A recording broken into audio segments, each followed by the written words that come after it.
Hello everyone, welcome back to Code with NM and also welcome to my class Fool। आज के video में हम लोग जावा के कुछ डेटा टाइप्स देखने वाले हैं। अब डेटा टाइप्स क्या है और क्यों हमें यूज करना है, थोड़ा उसके बारे में जानते हैं। तो मान लीजिए कि बहुत अलग अलग टाइप की तिजोरी है, लॉकर है, और हर तिजोरी में हम लोग अलग चीज रखते हैं। फॉर एग्जाम्पल कुछ लॉकर होते हैं जिसमें हम लोग प्रॉपर्टी के पेपर्स रखते हैं, कुछ लॉकर होते हैं जिसमें हम लोग कोई कीमती चीजें रखते हैं, और कुछ लॉकर होते हैं जो आम तरीके के सब हम लोग उसमें पैसे रखते हैं। तो जावा में भी 8 प्रिमिटिव डेटा टाइप्स है। प्रिमिटिव मतलब बेसिक। तो पहला है बुलियन, दूसरा कैरेक्टर, उसे कैर कहते हैं हम, फिर डबल है, फ्लोट, बाइट, शॉर्ट, इंट और लॉन्ग। तो ये सब अलग अलग डेटा टाइप्स हैं, अलग अलग तिजोरियां हैं। और इन्हें मैं तिजोरियां क्यों कह रहा हूँ, क्योंकि ये सब डेटा टाइप्स आपके डेटा को स्टोर करके रखेंगे एक वेरिएबल में। अब वेरिएबल क्या है? वेरिएबल तिजोरी है, और डेटा टाइप्स क्या है कि किस टाइप की वो तिजोरी है। तो होप ये आपको क्लियर हो रहा है। और आपका डेटा रखें तो आपका डेटा काफी पर्सनल है, प्राइवेट है, इसी के लिए मैं उन्हें लॉकर या तिजोरी कह रहा हूँ। तो एक एक के बारे में हम लोग डिटेल में देखते हैं। तो डेटा टाइप्स किन चीज़ों में डिवाइडेड है? तो पहले उनके नाम, साइज और रेंज। तो पहला बाइट। बाइट का साइज है 8 बिट। 8 बिट तक का ये डेटा स्टोर कर सकता है, और उसका रेंज क्या है? -128 और मैक्सिमम जाएगा +127। इसका मतलब है कि वो -129 डेटा स्टोर नहीं कर पाएगा और +128 वाला डेटा भी स्टोर नहीं कर पाएगा, क्योंकि ये उसका रेंज है। तो शॉर्ट के लिए भी सेम है, -3276 के वो बाहर का डेटा नहीं स्टोर कर पाएगा, और +32767 का। तो आप देख सकते हैं ऐसा इंट के लिए भी है, लॉन्ग के लिए भी है, और उनके साइजेस भी इंक्रीज होते जाते हैं। अगर आपको ज्यादा डेटा स्टोर करना है तो फिर इसमें से आपको लॉन्ग या इंट यूज करना पड़ेगा। शॉर्ट और बाइट यूज करेंगे तो आप छोटा डेटा यूज कर पाएंगे। फॉर एग्जाम्पल आपकी तिजोरी छोटी है तो उसमें आप छोटी ही चीजें जो आप बचा के रखना चाहते हैं वही रख पाएंगे। अगर एग्जाम्पल आपका कुछ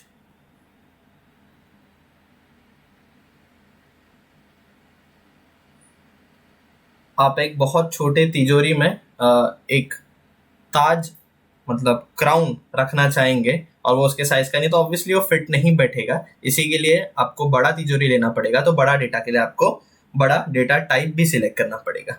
तो यहाँ पे कहीं पे भी हमने डेसिमल्स की बात नहीं की, ये सिर्फ होल नंबर सेव करेगा माइनस से प्लस तक।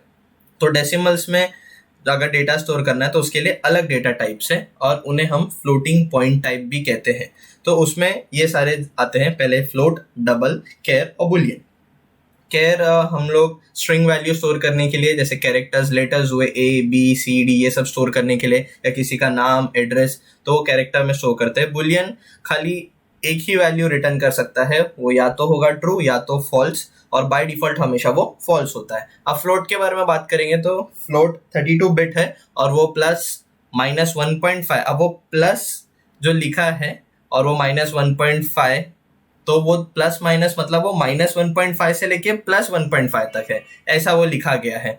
और सेम डबल भी है, वो 64 बाइट है।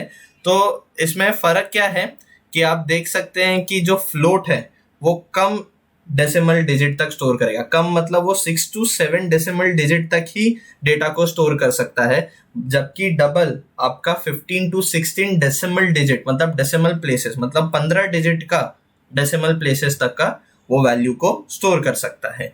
फिर नेक्स्ट हम लोग देखेंगे एक एग्जाम्पल। तो एग्जाम्पल में यहाँ पे बहुत सारे हैं, मैं 2-3 ही एक्सप्लेन करूंगा, सब आप गो थ्रू कर सकते हैं। तो यहाँ पे आप देख सकते हैं कि कैर, तो कैर मतलब ये डेटा टाइप है, मतलब किस तरीके का हमारा तिजोरी है। लेटर ये नेम ऑफ द वेरिएबल है, ये वेरिएबल है।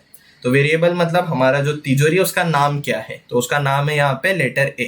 और तिजोरी में हमने क्या स्टोर किया है, तो हमने लेटर A को तिजोरी में स्टोर किया हुआ है। आइए दूसरा एग्जांपल से भी समझते हैं। यहाँ पे तिजोरी का नाम है 1। तिजोरी कौन से टाइप का है? बुलियन टाइप का है। और तिजोरी में हमने क्या स्टोर रखा है? ट्रू वैल्यू, क्योंकि बुलियन हमेशा ट्रू या फॉल्स ही स्टोर कर सकता है। और बाकी सब एग्जाम्पल आप मेरे एग्जाम्पल से रिलेट कर सकते हैं, तिजोरी वाले।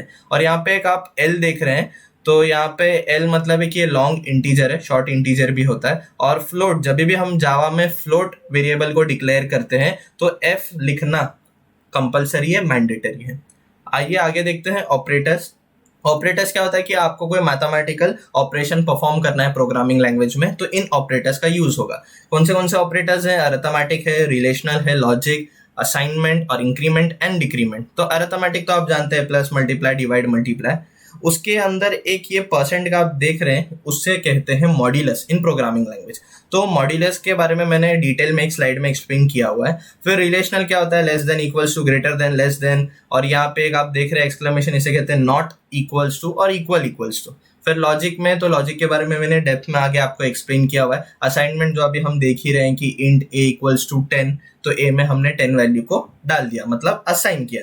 इंक्रीमेंट एंड डिक्रीमेंट मतलब अगर मैंने ए इक्वल्स टू 1 लिखा है और नीचे लिखा है ए प्लस प्लस, मतलब मैंने इंक्रीमेंट किया।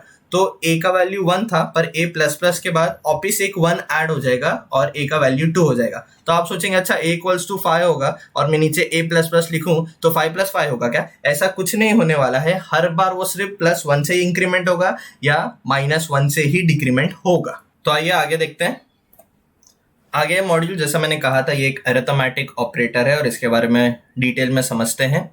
तो हमेशा ये रिमाइंडर ही चेक करेगा, रिमाइंडर का वैल्यू रिटर्न करेगा। तो पहले समझते हैं कि क्या रिमाइंडर और कहाँ से कैसे रिटर्न कर रहा है। तो सिंपली सबको ये पता है 10 डिवाइड बाय 5 2 होता है, पर इसे थोड़ा और डिटेल में देखते हैं हम लोग कि क्या हो रहा है यहाँ पे। तो यहाँ पे सिंपल है 10 और हम लोग 5 बाहर लिखते हैं, 5 2 ज़ा 10, माइनस करेंगे और आंसर आएगा 0। तो जो 2 आप देख रहे हैं उसे हम क्वेश्चन कहते हैं। और ये कब रिटर्न होता है? जब हम लोग डिवीजन कर रहे हो। तो जब आप प्रोग्रामिंग लैंग्वेज में डिवाइड साइन यूज करते हो तो हमेशा जो आंसर आपको दिखाता है, जिसे आप आंसर कह रहे हैं 2 को, वो हमेशा क्वेश्चन होता है। पर मॉड्यूलस हमेशा रिमाइंडर को चेक करेगा या रिमाइंडर रिटर्न करेगा।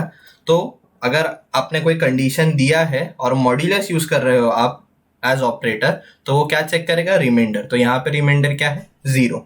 इसके बारे में हम लोग एक कोड करके एग्जांपल देखेंगे, तो जिससे आपको और क्लियर हो जाएगा कि मॉड्यूलस कहाँ पे यूज करना है।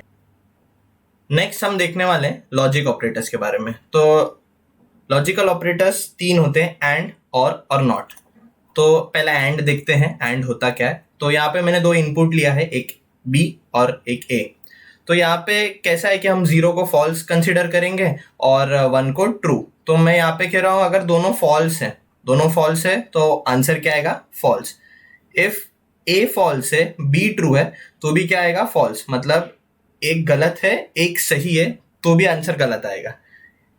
या पहला वाला गलत है, सही है, और दूसरा वाला गलत है, तो भी आंसर गलत आएगा। इन शॉर्ट, एंड गेट में आपको इतना ध्यान देना है कि सब सही तो आउटपुट भी सही, मतलब सब ट्रू तो ही ट्रू। आप ऐसा याद रखिए, मैंने बनाया शॉर्टकट है। फिर नेक्स्ट है और में भी सेम हमने किया। इनपुट आप देख सकते हैं सेम है, आउटपुट आप देख सकते हैं यहाँ पे। तो और में क्या है कि अगर सब गलत तो ही गलत, बाकी सब सही। मतलब अगर 0 0 तो ही 0, बाकी सब 1। और लास्ट नॉट है, तो नॉट में वो उल्टा करता है, अगर आप गलत है तो सही करेगा, सही है तो गलत करेगा। इनके यूज हम लोग कोडिंग में देखेंगे एक एग्जाम्पल से, तो आपको और जल्दी क्लियर हो जाएगा। Next, let's code. और एक छोटा सा ऑपरेटर यूज करते हैं, प्लस, माइनस, मल्टीप्लिकेशन और डिवीजन, और एक आउटपुट जनरेट करते हैं।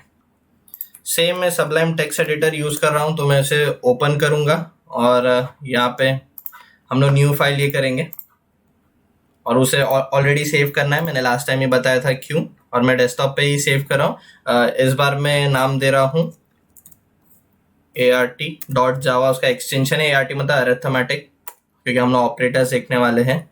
और सिंपली क्लास बनाएंगे, क्लास art नाम देते हैं। आगे simple public static void main, जो हम लोग सिंपल लिखते ही हैं। आपको मैंने बता ही दिया इसमें शॉर्टकट कैसे यूज करना है, पर इस बार मैं पूरा टाइप कर रहा हूं। अंदर स्ट्रिंग AR, और फिर यहाँ से हमारा मेन प्रोग्राम स्टार्ट होता है। तो यहाँ पे मैं इंट, आपको पता ही चल गया है वो डेटा टाइप है, उसका नाम मैं एक ए वेरिएबल ले रहा हूँ। इक्वल्स टू, उसमें मैं 10 वैल्यू स्टोर कर रहा हूँ। इक्वल्स टू मतलब असाइनमेंट ऑपरेटर है, वो भी हम देख चुके हैं।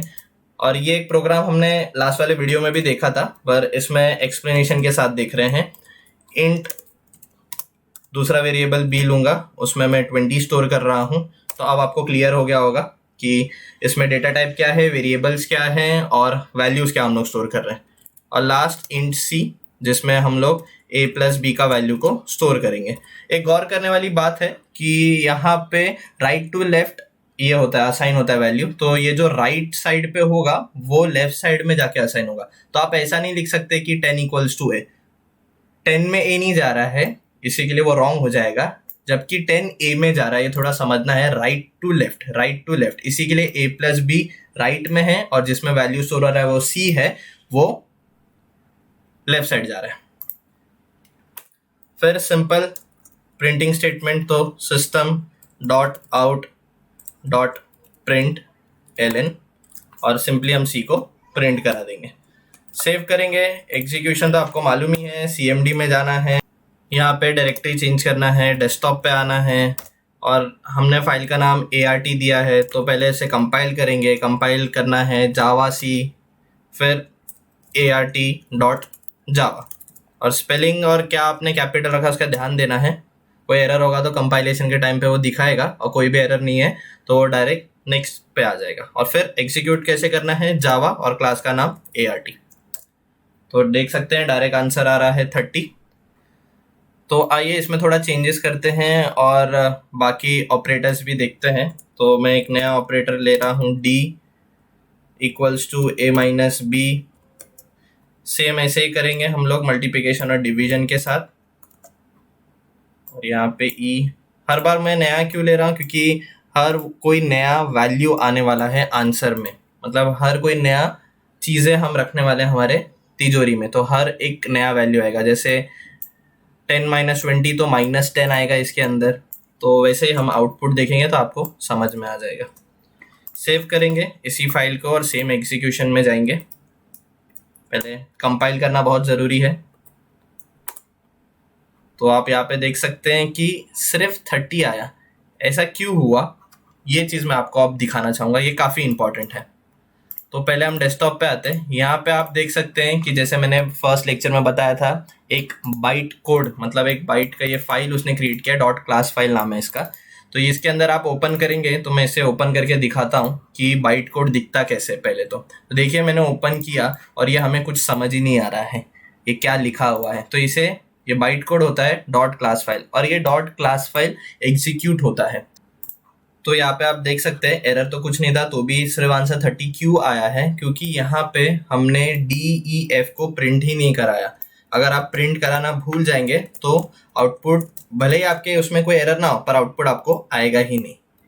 तो D को हमें प्रिंट कराना है, E को कराना है और F को।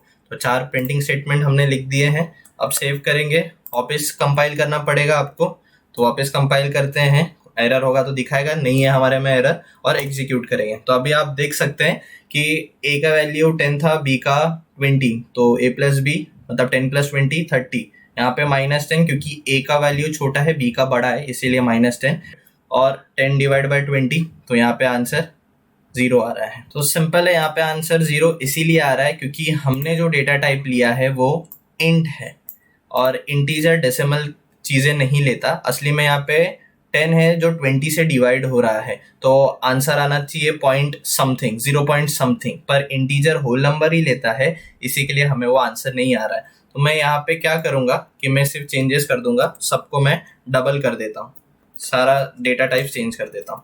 तो यहाँ पे आपको ध्यान भी देना है कि आप क्या टास्क परफॉर्म करवा रहे हैं प्रोग्राम से, तो उस हिसाब का आपको डेटा टाइप सिलेक्ट करना पड़ेगा और सेव करेंगे। मैंने बाकी कोई चेंजेस नहीं किया है और एक बार हमें इसे कंपाइल करना पड़ेगा, कोई एरर नहीं है, और फिर और एक बार एग्जीक्यूट करेंगे। तो इस बार आप आंसर देख सकते हैं, सबके डेसिमल्स के साथ दिखा रहा है और 0.5 अब ये करेक्ट अप्रोप्रिएट आंसर दे रहा है। तो आपको डेटा टाइप भी बहुत संभाल के यूज़ करना है, ध्यान दे के यूज़ करना है। होप आपको ये वीडियो पसंद आया है और इसकी हर एक चीज़ें आपको समझ आई हैं। आगे हम लोग और लॉजिक ऑपरेटर्स और बाकी ऑपरेटर्स पे एग्जाम्पल देखेंगे। Do give a thumbs up, कुछ नहीं समझा तो नीचे कमेंट करिए और जितना हो सके उतना शेयर करिए। तब तक के लिए बाय।